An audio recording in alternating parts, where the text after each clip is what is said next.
appreciate your input. Kazar, everybody, what is up? I am Beardy, and it's finally good to have you back watching an episode of C.A.M.P.S. I'm glad I'm making C.A.M.P.S again after that 2-week break. But we're kicking it off with the first C.A.M.P right here, which is an interesting C.A.M.P, for I have not come across one quite the same. It is Rack Reds. I was going to say Race Reds then. It's Rack Reds C.A.M.P, and it's the first C.A.M.P I've seen that actually has a diving board. I don't think I've come across a C.A.M.P with a diving board yet, but this C.A.M.P is a interesting one, for it sits in the middle of a lake. Sadly, no open water purifiers, so you don't get any extra points for that. But the design is quite interesting. It is is it a veranda? I think it's called a veranda.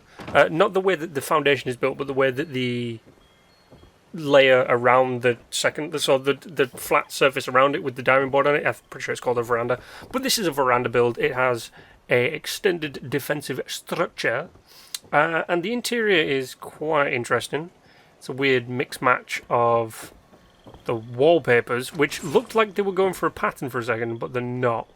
But here's the diving board. So you've got stairs down, obviously, which I should have used to get back up, but I don't, because there's a cool trick I like doing, which is because I have the marsupial thing, you can actually fly out of the water like a salmon swimming upstream. So I was trying to make the jump here, but I kept hitting the ledge. But the design, which is the exterior building section, is nice. It's got some interesting quirks to it. It's not just a boring square, so it got a 6 on the design. Now the layout, the interior, also got a 6, because it did feel a little bit cluttered, but it was quite interesting. And of course, if there's an alpine horn, I have to dick around with it. I always dick around with the alpine horn. But he had nice cable management, which boosted him up from a 5 to a 6. I think the only thing that really let him down from getting a 7 was the walls. It was kind of off-putting a little bit. And he did have one of his vendors labelled, which is where he gets the extra 0.5 from. But prices-wise, and I need to remember to do this from now on, and it is to always sort things out by value first. I must always remember to do that. But the prices on some of these things were okay. Some of them were good, some of them were okay, some of them were questionable.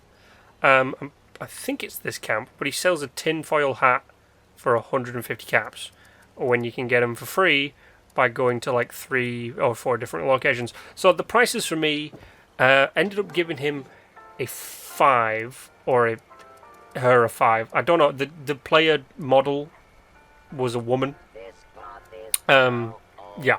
So I was like, some of them don't make sense to me. A lot of the plans were okay. So a lot of the plans were, well, I'll put it this way. Through all of them, some stuff was marked above, some stuff was marked at the price that it's valued at, and some stuff was marked down. So I had a wide variety overall, which is okay. But I thought I'd just give it a standard middle ground when it comes to the pricing, because, like I've said in the previous episodes, I don't understand weapon pricing. Armor pricing, I kind of get. I'm more of a junk and a plan kind of thing, because that's something I have a lot of, and I was having fun being a little bit creepy right here, waiting for them to get off the vending machine so I could jump into it and finish the last one. But they've got a 6, a 6, and a 5. That's 6 for design, 6 for layout, and 5 for prices, plus the 0.5 extra, bringing them up to a grand total of 6.5 out of 10. And I'm pretty sure a while back I had described that a 7 and above up to a specific thing gets you a thing. So this is a maybe. This is a could be adjusted.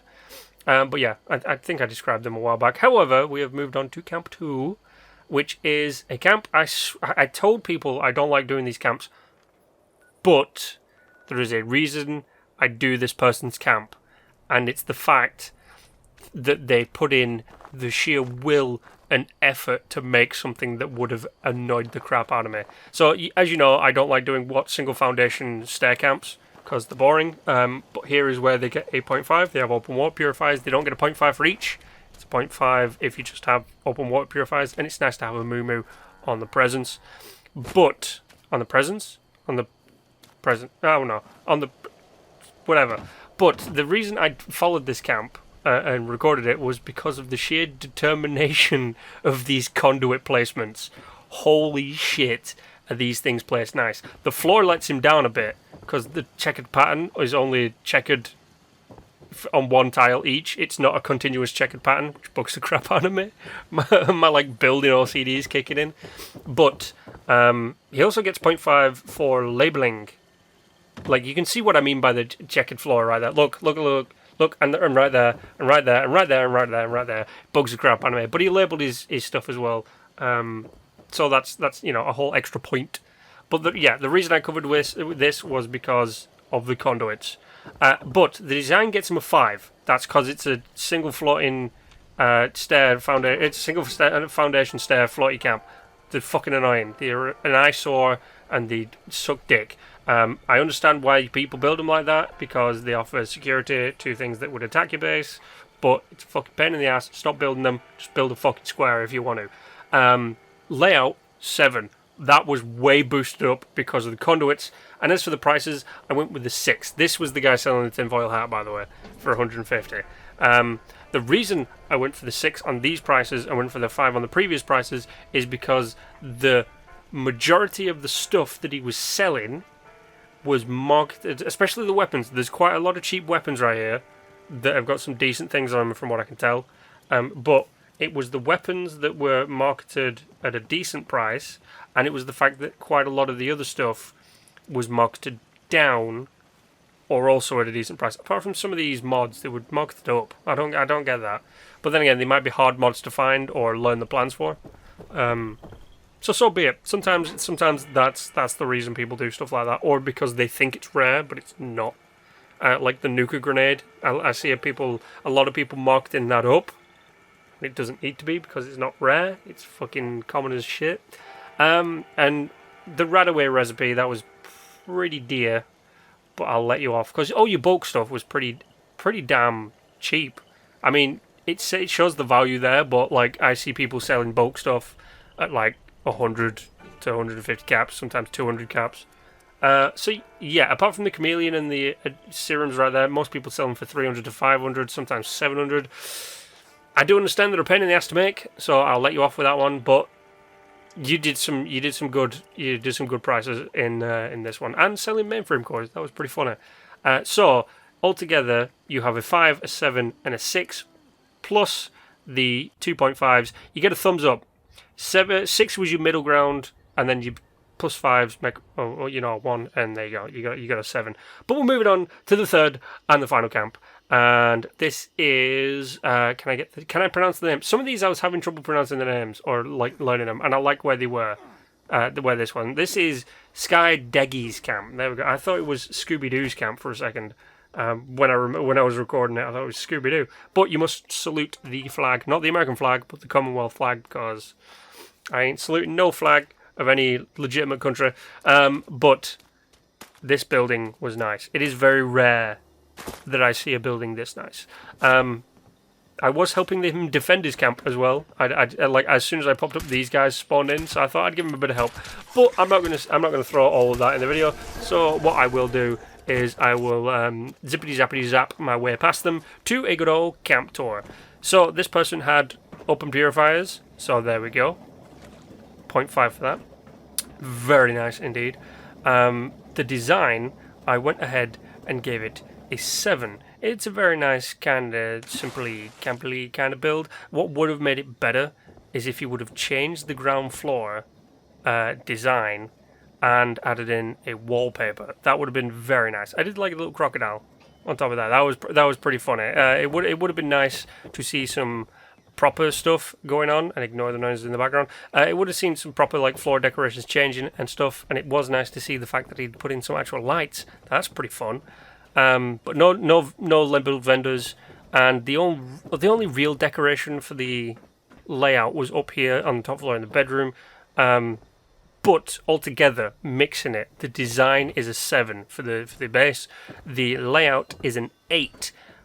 Pretty much because he was redeemed by the fact that it looked all legitimate, and I loved the decorations that he'd chosen to put into the display cases. They were absolutely beautiful. Apart from this, that creepy little tin that fucking look, he's looking at that cup like, I'm going to rape that cup. But yeah, no, so there was only a few things that could have been changed here and there, and I don't understand why that TV was facing that way. It's kind of weird to me. But yeah, 7 on the design, 8 on the layout. Prices, I gave him a 6, and you'll see why in a second. But it was just your basic stuff, really. There wasn't really much there, and the stuff that was there was kind of your average prices that you all see. And yeah, it was pretty funny because like I go onto this vendor right here, I go onto the third vendor, and by the time that I'm done with this one, dude's already gone. It's pretty nice of him. But yeah, as you can see, not really much here, and everything that is here is it's cheap, yes, but some of it is just kind of thrown in there, and it's common stuff. It's stuff that you can find or buy on the, probably cheaper or get from quests. So I was kind of like, people, okay. But the weapons here, very nice prices. Some of them did have nice stuff, and I probably should have bought that shotgun right there, that armor-piercing pump-action shotgun. I'm still trying to figure out what build my guy uses, and of course the China Lake. But yeah, no, all of them were decent prices. So I've gone for a 7, an 8, and a 6. The middle ground for that, between the 7, 8, and the 6, is the 7 plus the 0.5 on the extras. It's a thumbs up by a 0.5. Howdy-doody dandy. But ladies and gentlemen, this is where we come to the end of the video. I'm a little bit rusty at camps, so I understand if it seems a bit weird, but it's back, it's awesome, it's fun, and I cannot wait to do next week's episode. If you have a camp, you want me to come check it out, put it in the description. I'm on PS4, okay? So I can only do PS4 only. I can personally only visit PS4 only. So if you're on PS4, put it in the description down below. But until then, you know the drill, ladies and gentlemen. Like, share, and subscribe. And until the next time, stay awesome.